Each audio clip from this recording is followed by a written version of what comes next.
মাকে দেখোনি তুমি?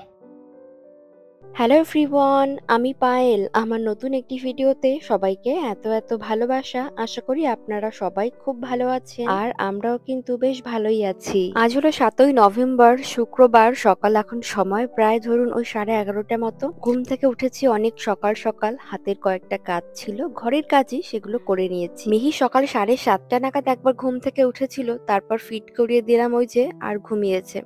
একটু পরেই যদি উঠে যাবে, তো আমি ভাবছি এই ফাঁকে গিয়ে যাই আমি আমার খাবারটা গুছিয়ে নেই।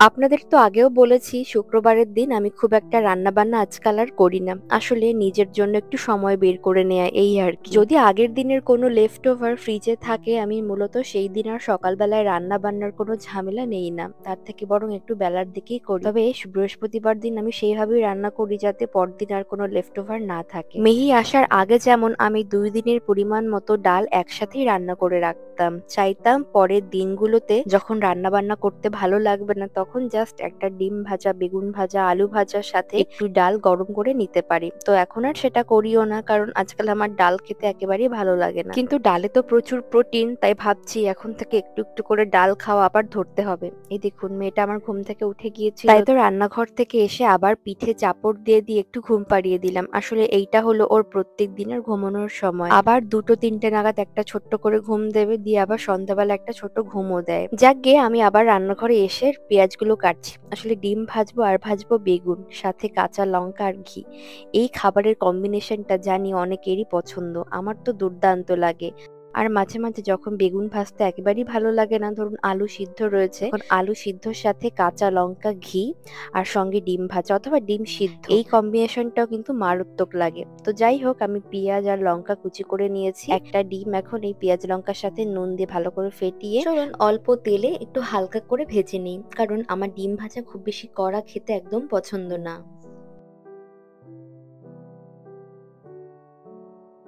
এই খাবারগুলোর সাথে ছোটবেলার অনেক স্মৃতি জড়িয়ে আছে। ছোটবেলায় জানেন তো, যখন মা ধরুন একা একা সব কাজ করে উঠতে পারতো না, আমি আর দাদা ছিলাম তো দুজনেই ছোট ছোট, তো মাকে তখন দেখতাম মা চেষ্টা করতো সকালবেলায় ডিম ভাজা, মাছ ভাজা, আলু সিদ্ধ অথবা বেগুন ভাজা দিয়ে ভাত মাখিয়ে দিতে, আর সেটা কি যে অমৃত লাগতো। যে কোনো সাধারণ খাবার মায়ের হাত দিয়ে মাখিয়ে দিলে সেটার স্বাদ যেন বদলে যেত, ঠিক জাদুর মতো।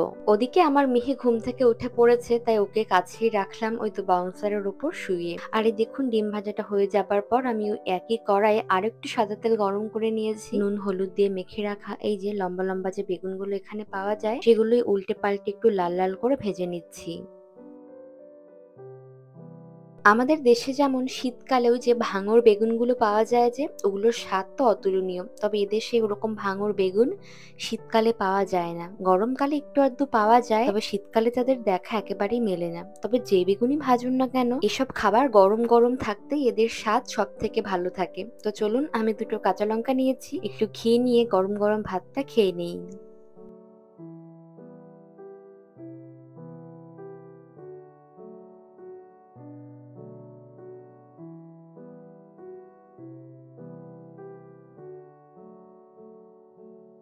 এখন ঘড়িতে সময় বিকাল 5:30 মতো, যদিও বিকাল বলা ভুল, তার কারণ এখন সন্ধ্যা হয়ে যায় ওই 5টা নাগাদই। তো আজকে বাইরে সাংঘাতিক রকম হাওয়া বইছে। কিছু জামা কাপড় আমি আর্জেন্টলি ধুয়ে দিতে বাধ্য হয়েছি, তার কারণ কালকে যেহেতু বাড়িতে, ও হ্যাঁ, বলাই তো হয়নি আপনাদেরকে, আগামীকাল আমরা যাচ্ছি ঘুরতে। অন্য একটা প্রিফেকচারে আমরা ঘুরতে যাচ্ছি একদিনের জন্য, বন্ধুরা আর আমরা। তো আমার বন্ধু কিছু খাবার নেবে আর আমিও কিছু খাবার নেব। অনেকদিন ধরে আমাদের প্ল্যানিং চলছিল যে আমরা সময় পেলে, দুপক্ষের সময় মিললে কোথাও একটা গিয়ে সুন্দর টাইম স্পেন্ড করে আসবো। তো কালকে হচ্ছে ফাইনালি সেই দিন। তো যাই হোক, আমার বন্ধু ও নেবে হচ্ছে কুলচা আর চানা পনির, আর আমি নেব চিকেন রোস্ট উইথ সাদা পোলাও।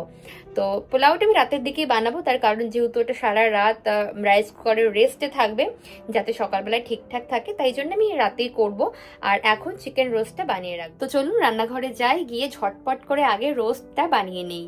আমার যে কোনো ধূপ জাতীয় ব্যাপারটা খুব ভালো লাগে, ওদের স্মেল এত ভালো লাগে যেন একটা স্বর্গীয় অনুভূতি, আর বেশ ফ্রেশও মনে হয়। তবে এখন তো মিহি অনেক ছোট, তাই যে কোনো ইনসেন্স আমি ঘরে খুব একটা জ্বালাতে পারি না। শুধুমাত্র ঠাকুরকে যখন পুজো দেই তখন একমাত্র একটা ধূপকাঠি জ্বালিয়ে ঘরটাকে আমি বন্ধ করে রাখি, যাতে করে ওখানকার কোনো স্মেল মিহির কাছে পৌঁছাতে না পারে। আর এগুলো তো কাঠের ঘর, তাই ইনসেন্স খুব একটা আমাদের দেশের মতো জ্বালাতেও পারি না। তবে দেশে যখন যাই, ওই যে আমাদের দেশি যে ধূপ, ওটার গন্ধ মারাত্মক লাগে নারকেল চোখলায় জ্বালালে। তবে এখানে তো ওসব সুযোগ নেই, তাই জন্য আমি এই ধরনের কিছু অ্যারোমেটিক অয়েল কিনে আনি। কয়েক ফোঁটা এই শুকনো ফুলের পাপড়ি শোলার এই ফুলগুলোর উপরে দিয়ে রাখলাম, সারা ঘরটা সুন্দর সুগন্ধে ভরে যাবে।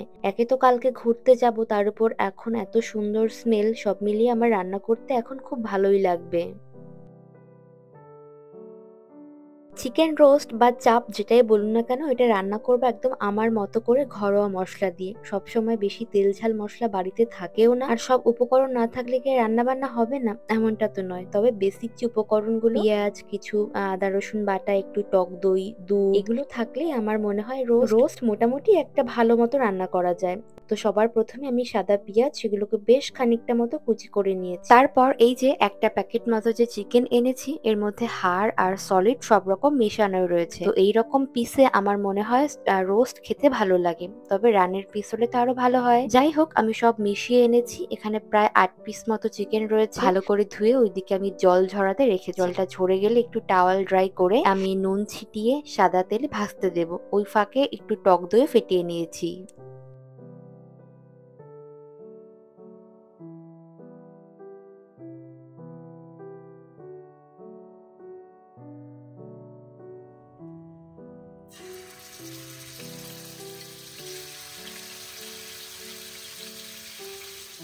রোস্টেড চিকেন তো একটু ভেজে নিলে ভালো হয়, তবে চিকেন ভাজতে গেলে এর থেকে যে জলটা বেরিয়ে আসে, ওই কারণে তেল প্রচুর ছিটে আসে আর চারদিক খুব নোংরাও হয়। তো ওই কারণে আমি একটা ঢাকনার সাহায্যে ঢেকে দেবো, যাতে তেলগুলো এদিক ওদিক ছিটকে কম যায়। তো যাই হোক, আমি অন্য আরেকটা কড়াইয়ের মধ্যে সাদা তেল গরম করে ফোড়ন দিয়েছি গোটা গরম মশলা, পেঁয়াজ কুচি দিয়ে এটাকে এখন বেশ লাল লাল করে ভেজে নেব।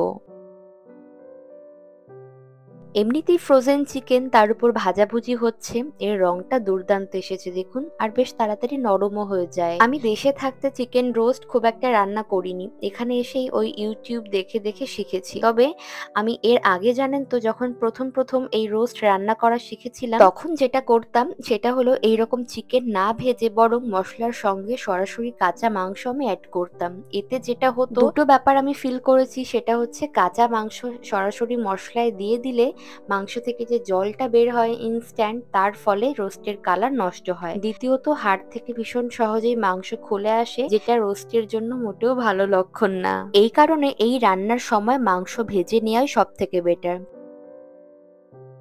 তো যাই হোক, পেঁয়াজগুলো ভাজা হয়ে যাবার পর তার মধ্যে আদা রসুন বাটা দিয়ে ভালো মতো কষিয়ে নিয়েছি। দিয়েছিলাম কিছু বেসিক মশলা, সামান্য কাশ্মীরি রেড চিলি পাউডার, একটু লঙ্কার গুঁড়ো। এরপর ওই যে ফেটিয়ে রাখা টক দই, আর দিয়েছি জায়ফল আর সাদা এলাচ গুঁড়ো। এই রান্নায় এই মশলাটা ব্যবহার করলে সব থেকে ভালো টেস্ট আসে। মশলা থেকে যখন তেল বেরিয়ে আসছে আর মশলা যখন ছাড়া ছাড়া হয়ে এলো, তখন আমি এর মধ্যে 2টো সুগার কিউব অ্যাড করব। বাড়িতে আমার গুঁড়ো চিনি না থাকায় আমি কিউবই ব্যবহার করেছি। তারপর মশলা যখন ভালো মতো কষা হয়ে এলো, আমি ভেজে রাখা চিকেন দিয়ে এবার না ঢেকেই রান্না করব।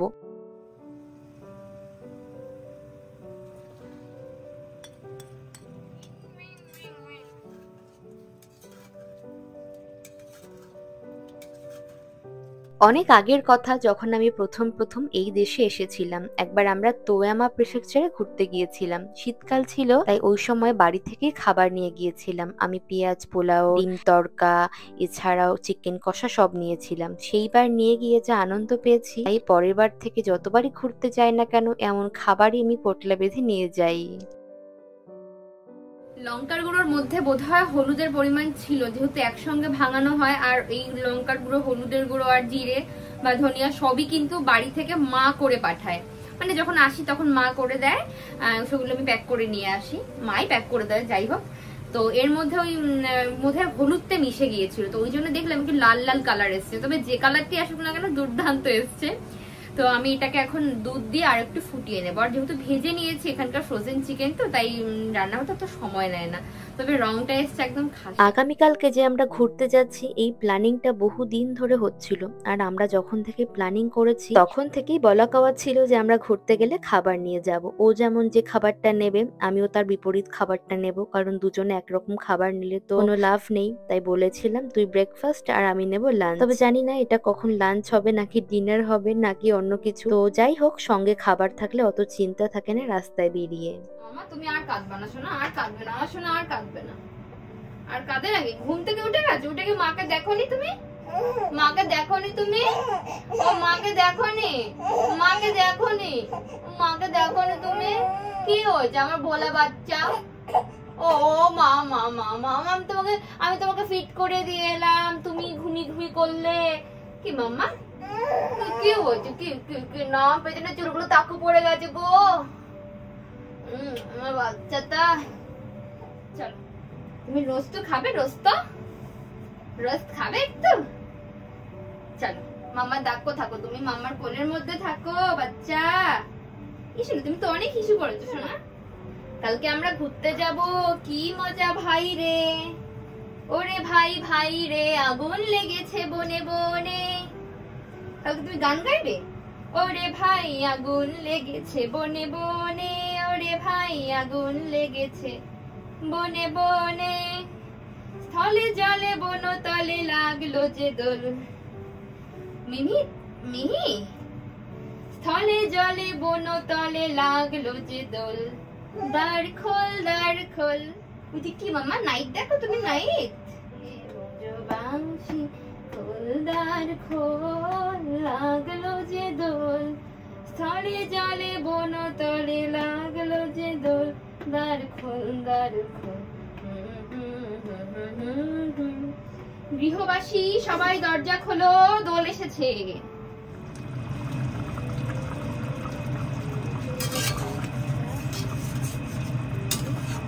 যাদের বাড়িতে বাচ্চা আছে বা যেসব মায়েরা একা হাতে বাচ্চা সামলান তারা আশা করি আমার এই পরিস্থিতি বুঝতেই পারছেন। মিহিকে শান্ত করার জন্য, ওকে অন্যমনস্ক রাখার জন্য আমি যে কত রকম ভাবে চেষ্টা করি। কখনো গান গাই, কখনো চিৎকার করি ওর সাথে, কখনো বা ওরই মতো করে আমি মুখে বুড়বুড়ি তুলি, ঠোঁট দিয়ে গাড়ি চালানোর শব্দ করি, বাদর নাচ নাচি, মাথার ওপরে শিং লাগাই, মানে যা কিছু আমি করি।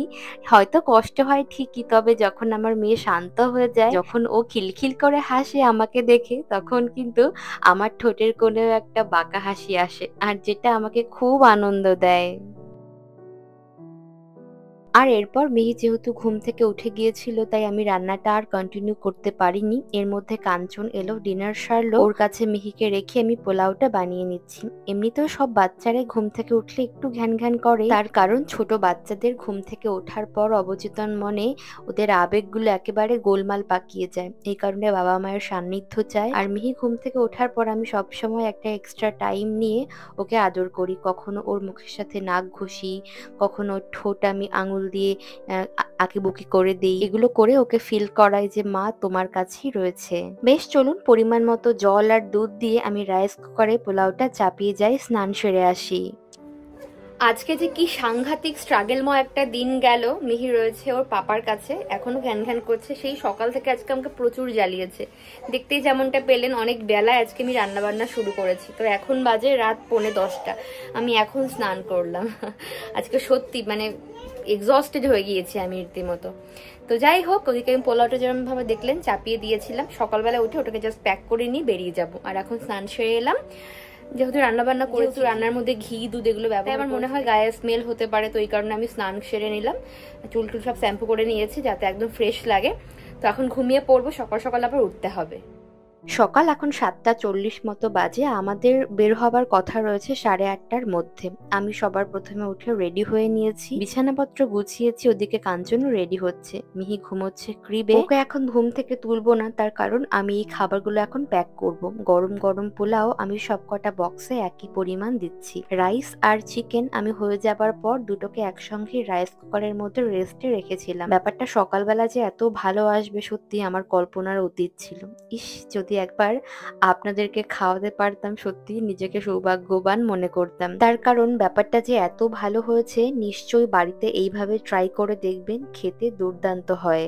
যাই হোক, এগুলোকে এখন ঝটপট আমি প্যাক করব আর একদম ক্লিয়ার র্যাপ দিয়ে ভালো মতো আমি র্যাপ করব, যাতে রাস্তায় সামান্য জার্কিং হলেও যাতে খাবারগুলো এলোমেলো না হয় আর বাইরে বেরিয়ে না আসে, এই কারণেই র্যাপ দিয়ে ভালো মতো আটকাতে হবে। প্রত্যেকটা বক্সে আমি সমান সমান খাবার দিচ্ছি, তবে খাবারটা যখন প্যাক করছিলাম আমার শুধু একটা কথাই মনে হচ্ছিল, ইস যদি খাবারটা গরম থাকতে থাকতে সবাই খেতে পারতো তাহলে কি না ভালো হতো। যাই হোক, চলুন আমি ঝটপট খাবারগুলোকে রেডি করি, ওদিকে মিহিকে ঘুম থেকে তুলবো। সঙ্গে সঙ্গে তো আর রেডি করতে পারবো না, তার কারণ এত সকালে তো ঘুম থেকে ওঠা সময় এটা ওর নয়।